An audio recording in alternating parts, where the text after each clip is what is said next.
Selamat malam, bertemu lagi dengan saya, Bung Ferry, dalam program ESS Academy.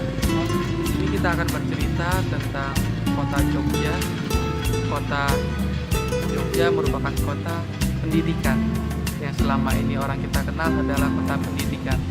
Di sini topik yang akan saya bahas adalah Jogja nggak hanya berbicara kota pendidikan, tetapi Jogja adalah sebuah kota investasi. Ketika mungkin selama ini saya sering sharing kepada teman-teman bahwa ketika teman-teman mau melanjutkan pendidikan, terutama pendidikan ke jenjang perguruan tinggi, Jogja adalah salah satu pilihan yang paling tepat. Ketika kita masuk ke Jogja, kita ditekan atas dua pilihan. Yang pertama, ketika kita masuk ke Jogja, kita pengen sukses, kita bisa dengan sukses. Karena di Jogja banyak tempat untuk kita belajar, banyak tempat kita untuk sharing, banyak tempat kita untuk berbagi. Tetapi ketika kita masuk ke Jogja dan kita tidak fokus di sana, tempat untuk gagal banyak, diskotik banyak, klub malam banyak, dan tempat-tempat maksiat lainnya akan banyak. Itu mengenai pendidikan. Ketika kita pengen sukses, bisa sukses di Jogja. Ketika kita pengen gagal, Jogja adalah tempatnya. Begitu juga dengan investasi. Jogja adalah salah satu kota dengan pertumbuhan investasi terbaik di Indonesia. Sama hal lagi, ketika kita berinvestasi di Jogja ada dua pilihan. Ketika kita ingin berinvestasi di Jogja, berinvestasilah dengan benar dan hasilnya kita akan manfaatkan. Tapi ketika kita tidak ingin berinvestasi dengan benar di Jogja, Jogja adalah tempatnya Anda gagal berinvestasi. Belajar, kita mulai belajar.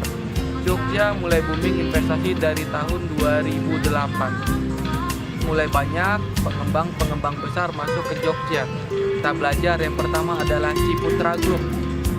Ada dua perumahan elit di sini yang dibangun oleh grupnya Ciputra. Salah satunya yang terbesar adalah Citra Mutiara, yaitu yang berada di daerah Gamping.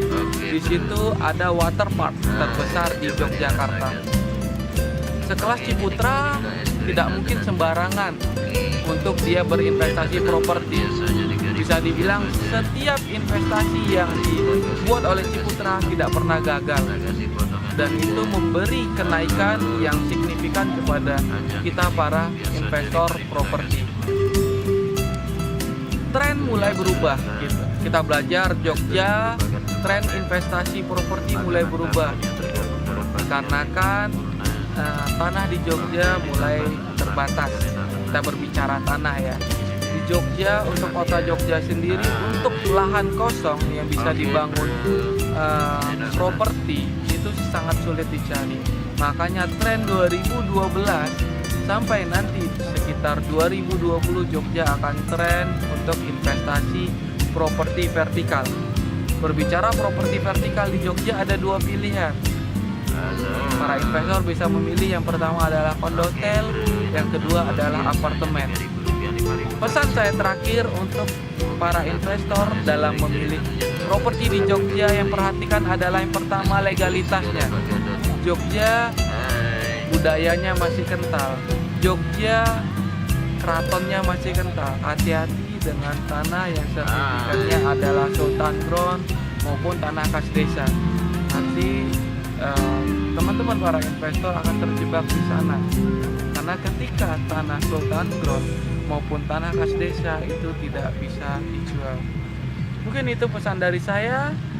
Selamat berinvestasi. Rasakan apa yang Anda rasakan nanti ketika berinvestasi di Jogja. Anda akan berkata, wow, luar biasa investasi di Jogja.